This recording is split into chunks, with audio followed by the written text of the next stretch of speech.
Hello, my name is Lynn Bancroft. I will be speaking today about organizing your genealogy research. I want to thank Renee Jones and the local organizing committee of this North Carolina OGS Black History Month Genealogy Conference for inviting me to participate in this event. And I hope you will find this presentation to be helpful. Let's get started. I'm assuming that most of this audience has filled out many pedigree charts like the one on this slide, collected a lot of information on ancestors, and are pretty well hooked on genealogy.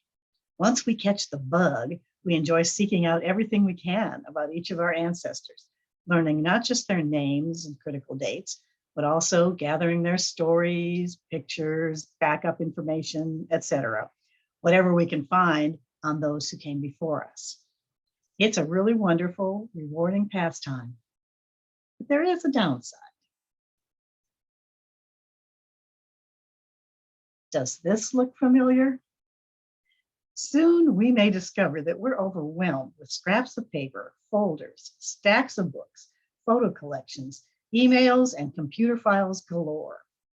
Each generation of your family that you uncover adds new branches and probably more clutter. There are lots of reasons to get organized besides making your home office look neater. Even if you've been researching for a long time, you may not be following all the best methods you need to keep your information under control and accessible the way you need it. You may find that you know you have an important piece of information about an ancestor, but not be able to find it in all your stacks of paper files, etc. Or you may find that you will go to enter what you believe to be a new fact into your records and realize that you already had it and didn't have it where it needed to be. Also, you may realize that you've not recorded the source of certain family information and therefore may not be sure you can completely believe it or defend it to others. So I'm going to talk today about how to organize your genealogy materials. Over and above those standard pedigree charts and family group sheets, which are the important building blocks of any family history, we may need some more tools to keep our records in good order. And in full disclosure, it's really kind of a joke that I'm the one presenting this program because I'm as disorganized as anyone. I don't claim to be an expert. In fact, my husband walked by my computer the other day while this particular screen was showing, and he said, "I didn't know you'd taken a picture of your office." So I'm not as organized as I should be either, but I have spent some time investigating some tools, and I hope that I put together some useful tips to help all of us. There are many, many ways to go about organizing your genealogical materials. Some may work for you and some may not. Today, I'm just going to focus on a few aids and hope that some might be helpful for you. I'm borrowing from many sources, far more expert than I am, including Family Tree Magazine, Ancestry.com, Family Search, even Google, Pinterest, and many, many other sites. From them, I put together a list of 7 basic guidelines to keep in mind. These points are designed to help us rein everything in, get organized, and stay organized. I'll read through all 7 of them now, and then we'll go into each one individually in more detail. Number 1, keep the big picture in mind, which is a critical concept for nearly everything that we do in our lives. Number 2, designate a workspace, a fairly straightforward idea, but one that's very helpful. Number 3, take charge of paper files. And that goes without saying for most of us. 4 is establish an organizational routine. The critical word here is actually routine, and we'll talk some more about that. Number 5 is go digital. In this day and age, anything to do with computers is unavoidable, but crucial to moving forward. Number 6, use additional charts. Over and above those other charts I mentioned previously, you may find some specialized forms to be useful to keep you organized. And finally, number 7, create a kit for on-site research. This is kind of a travel kit with items to help you make the most of remote research when you go somewhere else to do your research. So these are the 7 specific ideas that you can try to use to get a handle on putting your genealogy life in order. Let's go back up to the top. And the first tip is remember the big picture. The main product of your research might indeed be a big old pedigree chart like this one of my family, which contains all the branches of your tree. You should keep something like this handy as a constant reference while you're doing your research. It allows you to always know what line you're working on, how it's connected to you and your other branches, and whether what you're investigating makes sense. For example, if you find a reference to a family name, say Engel, while you're researching your McGrath line, you might say, oh, I've got Engels, let me look at this. But if you check and see where they are on your tree, you may find them in completely different locations or different time frames. On my chart, the Engel line is over here on my mother's side, who came from Germany into the Midwest. The McGraths, which I may have been working on when I ran into Engels, are over here on my husband's father's line, and they came from Ireland to Boston. Virtually no connection. So these are probably not an Engel family line that I should be interested in and not worth my time investigating. Keeping this big picture in mind can help you focus your efforts. Another part of the big picture tip is to keep your goals in mind when you're doing genealogy research. Ask yourself these questions. Is your ultimate goal to fill in all 1,024 ancestors on that previous chart? Or are you maybe interested in one particular branch only? Are you hoping to publish a family history book? Maybe you're trying to confirm a family legend that's passed down. Or you could even be trying to uncover some essential family health history. There are many different things to be focused on when you're doing your genealogy. And you must also consider, who are you doing this for? Is it just for yourself? Or do you want to share it with your children, grandchildren, cousins, local genealogy groups, etc.? Take some time to think about what you want to accomplish in your research. The answers to these questions may lead you to a very different types of records and will help you keep from getting distracted and going down too many false paths or rabbit holes. As you probably discovered, it's easy to get bogged down in the weeds during your research, overwhelmed by all those names, dates, and places. There are so many records to look through that you have to be a bit selective. Although many sources can be interesting, before you spend too much time immersed in a set of records, take that step back and ask yourself, what am I really looking for here? Where am I in my family chart? Is there likely to be anything here that will help me accomplish my goals? If not, perhaps you should avoid that particular search, at least for the time being, and avoid cluttering both your desk and your mind.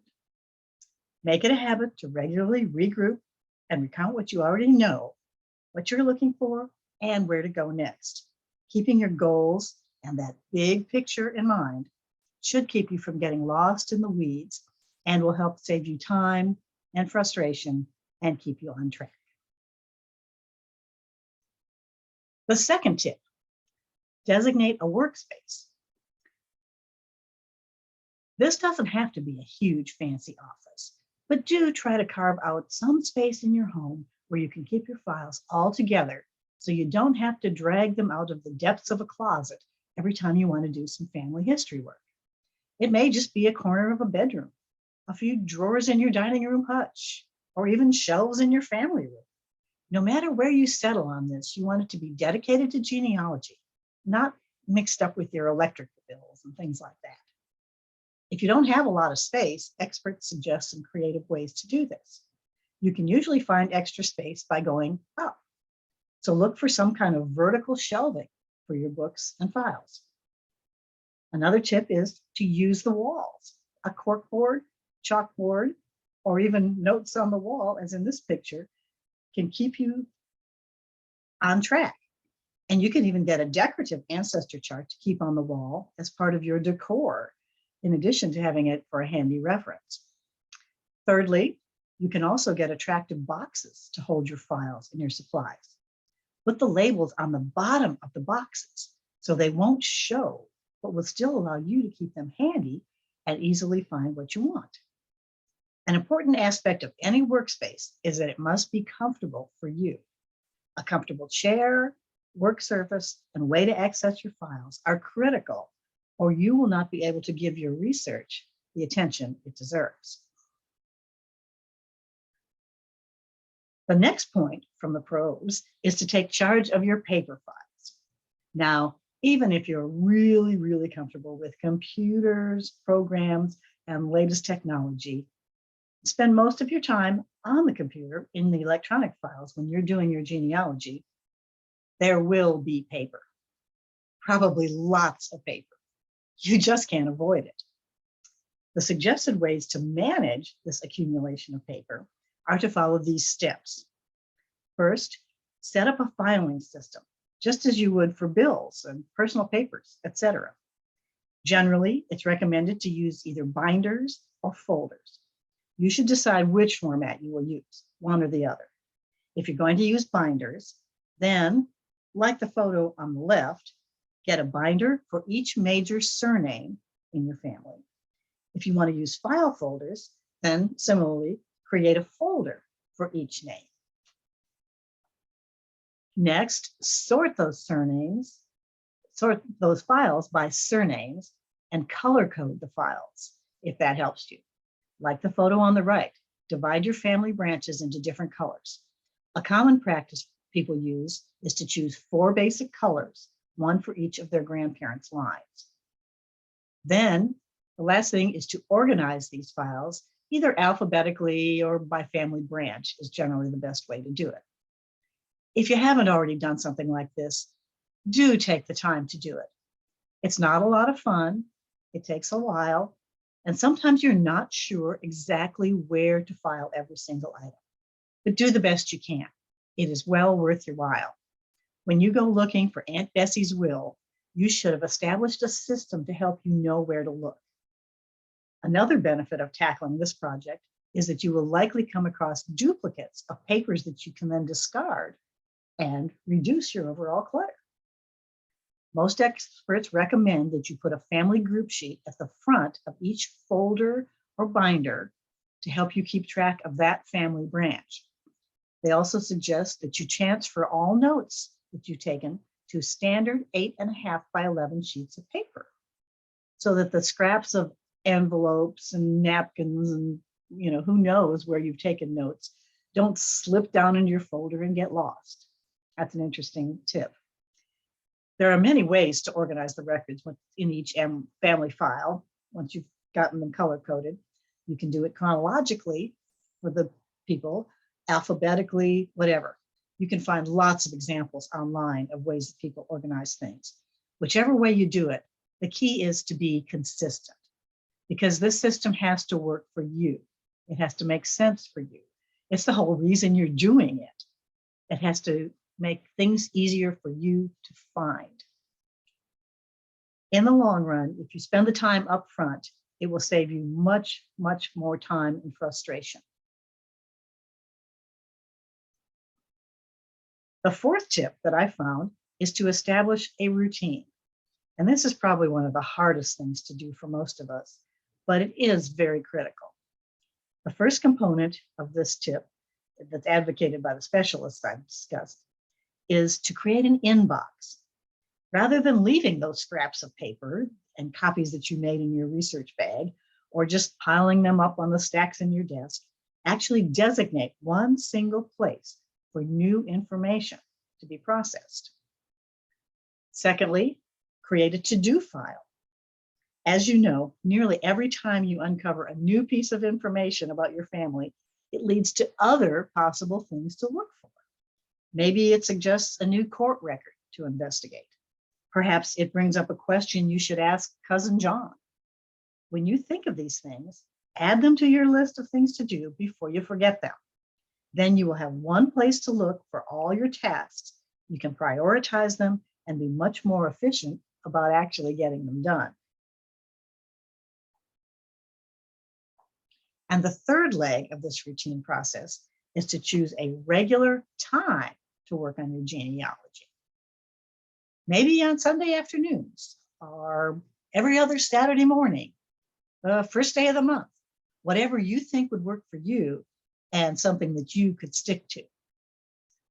And since many of us work best when we're held accountable, you may also want to find a genealogy buddy who you can check in with periodically to report on your schedule. You don't have to prepare a fancy report for him or her each time. Just tell them what you worked on since the last time you talked. Having to regularly update someone else just may give you the incentive you need to stick to that routine. This process ensures that you at least review what has come in recently to your inbox, have filed new information into your binders or your folders, and you know what to do next before the information gets too old. For example, sometime you may be on a trip and you stop by a courthouse somewhere and do some genealogy research. Then you continue on with the rest of your trip. When you finally get back home a few days later, the information is in your bag and some of it is still fresh in your head. This is when you should take the time to put what you found in your inbox, jot down any obvious items to add to your to-do list. Then, even if you get busy with the rest of your life and don't think about family history at all for a while, when you get to your next scheduled research time, everything will be where you need it. You can file it properly, begin some of the tasks on your list, and really incorporate these findings into your genealogical database. Number 5, the next recommendation is to go digital, that is, use computer technology. Now, some of us might be fairly tech savvy, and others might be a lot less so.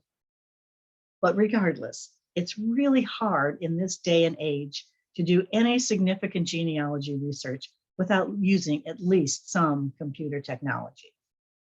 The good news is that most genealogy computer software is getting easier and easier to use. So if nothing else, you should use a computer to back up your paper files. You might scan or copy your important documents, photos, and records to preserve them. You will then have them in files that you can access in case of fire, water damage, an overly voracious pet, whatever. Accidents happen, and backups on the computer are wonderful. Also, you may record some juicy information on the back of an envelope when you're over at Aunt Jessie's talking about your great-grandparents. But do you know where that went? Even if you keep track of the paper copy, typing up the notes, having them in computer files adds redundancy. And if you file them in a sensible format, it allows you to search more easily than even that paper filing system might allow. Using computer files is also helpful to preserve important documents, family photos, etc. If you have a photo of a long ago family reunion with multiple families involved, how will you remember which paper folder you filed the original in? Once you create a computer image, you can tag that image with multiple names and search for any of those names to locate the photo. You can also add additional information to the scanned file, saying where and when it was taken and where the original hard copy is located. Next, you can also use computer software to organize your data. There are many software programs out there for you to use for lots of different organizational purposes. The genealogy products that we generally think of include Ancestry.com, Family Tree Maker, Family Search, Heritage Quest, and there are many more. These programs have been well developed. They are easy to use, even for those of us who are not computer experts. But there are other programs for specific purposes, such as organizing your documents, publishing your family history, if that's what you want to do, translating foreign records, if you run across things in another language, and sites focused on specific regions of the country or of the world. Local genealogy websites, genealogy society websites are also an excellent source for areas where your ancestors originated. If you want to manage and manipulate your pictures, there are many options for that as well, both software and web-based versions. Flickr, Adobe Photoshop, Google Photos, and Dropbox are just a few. If you're looking for more, the site cindyslist.com has lists of many, many genealogy websites organized by category that you can search to find the tools that are right for you. And that reference is at the end of this talk, so I'll make sure that you get that again. Similar to what we discussed in organizing your papers, when you're using digital computer files, you should be thoughtful about how you organize those as well. Whatever software you use, be sure to develop a standard method for naming your files so that you'll be able to easily locate what you're looking for. Use straightforward prefixes and suffixes to your file names. For instance, all copies of marriage records might end with MAR. Death records maybe have a DEC. One site recommended to help you with file organization is called qnomad.com. So there are many ways to help you with that. And the final reason to digitize your research files is to allow you to more easily share your research with others. In the past, if you connected with someone who was doing research on your lines who lived maybe in Oklahoma, you would have to make copies of what you have, put it all in an envelope, send it off to Oklahoma. Then you'd have to wait for it to arrive, hear back from that other researcher. A long drawn out process. With computer files, you can email your findings and have nearly instant correspondence about that information. And actually, one silver lining of this pandemic that we're in is that we have mostly gained a lot of options for having live meetings, just like this Zoom format that we're all using here today. Just like I'm sharing my slides with you, you can use these platforms to share your research files with others as well. Zoom itself is free and works extremely well with just 2 people who wish to share genealogy research. So give it a try. Not only do these computer methods allow us to reduce clutter and share family information more easily, they also make it more satisfying to communicate with others and produces a better end product. So whatever you're doing in your genealogy, think about ways you can use computers to make it work better for you. The next tip. Another thing that we can do to help keep better track of all our family information and keep it better organized is to employ some special charts or forms for particular purposes, each one of them. These are in addition to those same standard pedigree charts and family group sheets that we use all the time. Some that might be particularly helpful include checklists, which can just help you keep track of what documents you have for each ancestor. Research logs, which record where you've looked so you don't repeat the same thing. Timelines, which put your ancestors' lives in perspective. Correspondence calendars that keep track of who else you've communicated with. Even census checklists that remind you of what information is available for each census year. Migration maps can predict where your ancestors may have traveled or migrated from. Decorative pedigree charts allow you to share your basic family information, particularly with non-genealogists. The one on the right here on this slide is an example, something that might be a little bit easier for them to look at. And finally, family wheels, which is a new way I've just discovered to help keep track of your family. There are many, many charts beyond these with specific purposes that you can find, again, online or in a good basic genealogy workbook. The common thing is that they help us organize the information that we have, identify the gaps in our research, avoid duplication of effort, and they help us record our sources. They also help us make sense of the events in our ancestors' lives and help us share our information with others. All very useful. Basically, each different chart allows us to look at things in different ways. Again, cindyslist.com is a great source for different kinds of charts. I wish I had time in this program to explain each of them, I don't, but I will show you examples of a few that I think might be the most useful. Checklists are one of the most useful types of charts that you can incorporate into your genealogy practice. I don't know if you can read the small print on this slide, but this is a list of nearly all the possible records that might exist for an individual ancestor. I found these to be very useful forms to keep track of what you already have. The idea is that you would print out one for each ancestor or couple in your family, then check off what you have found for each person so that you can tell what you already have and what you already need. File these directly with your family group sheets in the front of your file folder or your binder that you're using for your papers. You can customize forms like these. For example, this one goes from census year 1790 to 1920. You may have an ancestor who didn't live through that whole span, so you wouldn't be worried about all those census years.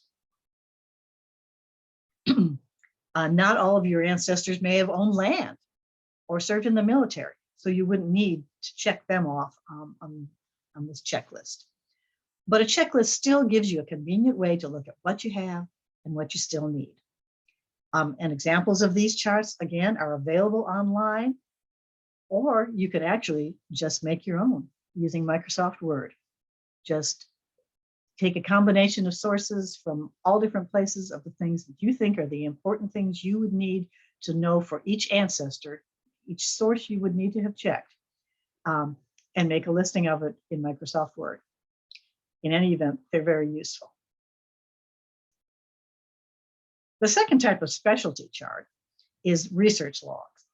And this is a listing of every research session that you have in your genealogy research, where you went, the date you researched, items you looked at, and any actual citations for the information that you found. There are two reasons to use research logs. The first is to keep track of what you've looked at so as to avoid duplication of effort. And the second is to record the sources of anything that you find so that you can locate that information again in the future, and you can confirm its validity to anyone who might question where you obtained that fact. Have you ever had an exchange with another researcher in which the two of you had conflicting information? If you have your sources recorded on a research log, that adds credence to your version of the facts. Again, there are many varieties of these forms as well. The important fields that they should all have are the location where you did the research, the date that you did the research, the title and author of any books, magazines, papers, any kind of publication that you investigated, and also document numbers and addresses for anything else that you found. For instance, microfilm reel numbers or court record codes, things like that. And in addition, research logs are not just for when you go somewhere to a library or a courthouse to do research. They are also important for work that you do at home online. Every time that you get on your computer to do genealogy, you should make an entry in a research log of what sites you visit during that session. How many times have you found yourself going back to the same sites over and over again? Citations in this case should include the URL of the website where you found the information and any other citations that are provided on that site so that you could get back to it again. Another specific chart that I'll talk about is timelines. Now, I really love timelines. They're pretty self-explanatory. It's a chronological listing of the events of any of your ancestors' lives. Many researchers also add, in addition to the events of their lives, they also include important historical events that occurred within each ancestor's lifetime onto those timelines. Timelines are useful because they track an ancestor's activity through time. They organize the information that you have on any particular person. They allow you to verify that the facts you have make sense. For instance, if you have your ancestor buying land 2 years after he died, then you have something that you need to look into. Timelines allow you to compare with other ancestors to see if their connections and interactions make sense. They also place your forebears in the context of other events, like those historical events I mentioned. That can help you understand some of their actions. For instance, why did they all of a sudden migrate? Maybe it was because of war or some kind of a natural disaster. Timelines can help you see that. And finally, they allow you to look at a slice of time to help bring your ancestor to life, really. If you notice what age your ancestor was during an important event in history, you can imagine what life must have been like for them. And you can follow their lives through those events all in order. Now, there are two major types of timelines: linear timelines and personal chronologies. Linear, like the slide at the top, have just a simple date line across the middle with a person's life events notched along all the right places. Chronologies, on the other hand, are more like a spreadsheet with a chronological listing of your ancestors' important life events. Depending upon what you're trying to do, one may work better for you than the other. Linear timelines allow you to keep that time scale consistent so that you get a good idea of how spread out the events were in your ancestors' lives. If they were married in a certain year and there was a big gap until they had children, that may give you some information you didn't think about before. As with most charts I've discussed, there are lots and lots of aids for creating timelines out in cyberspace. You can find pre-printed timelines and templates on Google and things called iMindMap. There's something called www.treelines.com. But you can also, if you're going to particularly do a Microsoft Excel, if you're going to do a chronology, you can use Microsoft Excel to do basically that spreadsheet of the chronology of your ancestors' lives. You can even put a timeline together in Microsoft Word. So it doesn't have to be anything fancy, but the idea is the chronology that allows you to see how your ancestors' life progressed. Now, I couldn't resist showing this example of a very detailed timeline for, as it turns out, Benjamin Franklin. You may not be able to read the individual words on this timeline, but you can see that it is a really fancy one, and it incorporates both the linear timeline at the top and the chronology at the bottom. Adding the photos to that linear portion really helps to bring it alive. So you can take timelines a really long way. Now, of course, Benjamin Franklin had a very colorful life, but you could do some very similar things with your ancestors' lives. If you have any pictures of them throughout their lives, you can insert them. And any other events, just a little photo or just an icon or a little something that kind of lets you see visually what it was like. And in fact, because of that, you can take timelines as a way to present your family history to other family members who might not understand some of those other boring pedigree charts that you try to show them. A timeline really makes sense to nearly everyone. The last special chart that I'm going to talk about is something I'm really excited to show you about. It's fairly new to me. I attended a special session at the National Genealogical Conference last May, where the St. Louis Library won a prize for this idea. It's called the Family Wheel, and it's meant to be used in place of our standard ancestor or pedigree charts with those typical branches spreading out, you know, the father's line and the mother's line on different straight lines. Instead, this is more inclusive. It's designed to accommodate non-standard families. For instance, adoptive families, divorced families, families with step parents, single parent families, etc. The idea is that you would start by putting yourself in the middle. If you do have a standard family, then the chart would look very much like the one here. The father and mother would go on the two portions of the next string. the grandparents in the ring after that, et cetera, et cetera. But if you have some other configuration to your family, you can divide the rings into 3 or 4 sections, or however many you need to include all the relevant branches of your family. You just change these lines so that you have 3 segments instead of 2. Or if something happens at one of the other further out ones, you make a division and make more branches there. So, and this is, I can't spend a whole lot of time talking about it here. I would be happy to explain it to anyone who's interested if you wanted to contact me separately. And it may not seem like it falls into the category of organizing your family history, but I really think that it can be argued that this does, because if you have a non-traditional family, you may be stumped about how to handle these different branches, how to organize them in your family files, etc. And maybe you can't clearly get a handle on them. I do think that a chart like this can help with that. So I'm happy that we have something new to show to people. That was the last of the specialized charts, and this is the last of the actual tips that I'm presenting to you today. And that is to create a research kit. And this is for when hopefully we are getting to the point where we will be able to go out and do more research as pandemic issues decrease. And this is a tool that can help you get ready to do that.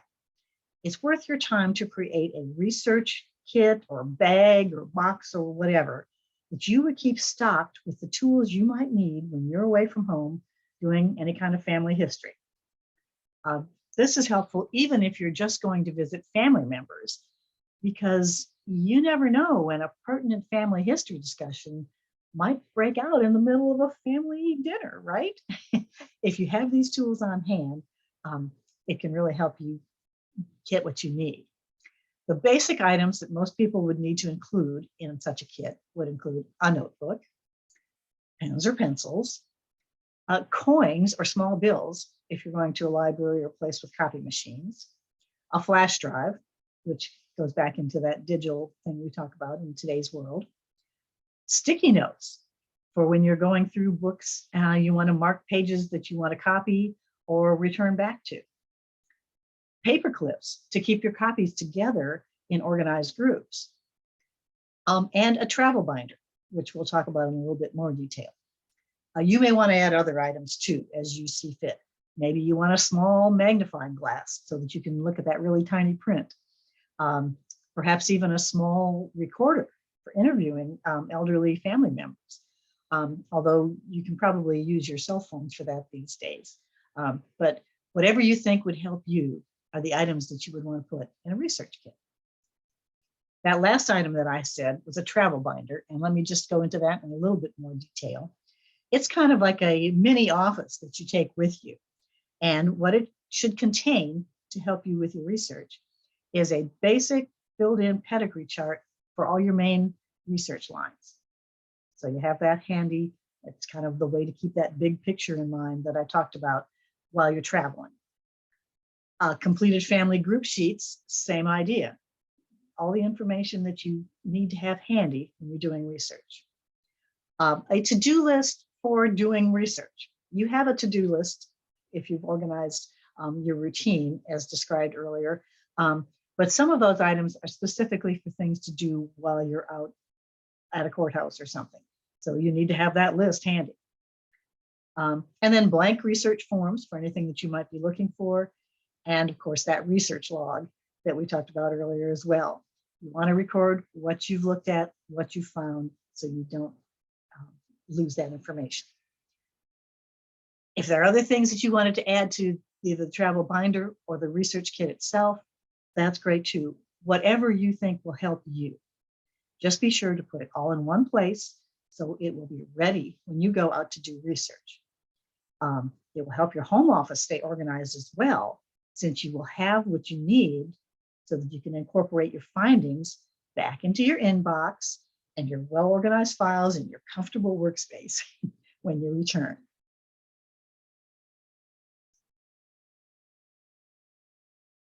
That concludes the organizational tips that I put together for this talk. I'll finish with just this list of sources if you want to delve into some of the ideas that I mentioned in more detail. There are really many, many more sites out there. These sites and some additional ones are listed in the handout that goes along with this lecture. And there are also printed books in your local library or genealogy society. If you'd rather look at it in paper form, just do some experimenting and play around, see what you can find. Just know that the helpful things are there. I do hope that you will find something in what I have presented that will help you keep a better handle on your own files and your genealogy clutter. But the biggest message I would like to leave you with is to do what works for you. And don't get discouraged if what you do isn't perfect. No one is perfect. Do what you can. You will get better organizing in time. And above all, enjoy the process, because your ancestors really do deserve it. And I'm happy to correspond with any of you and hear your feedback on this lecture. If you have any questions or suggestions of other tools that I didn't mention and that I could add to future presentations, I'd love to hear about those. So feel free to contact me. My information's on the handout. And finally, thank you to everyone who attended. And thanks again to the North Carolina OGS chapters and specifically the Charlotte chapter for putting all this together and including me in this conference. I appreciate our ongoing collaboration and I look forward to more events in the future. Thank you very much.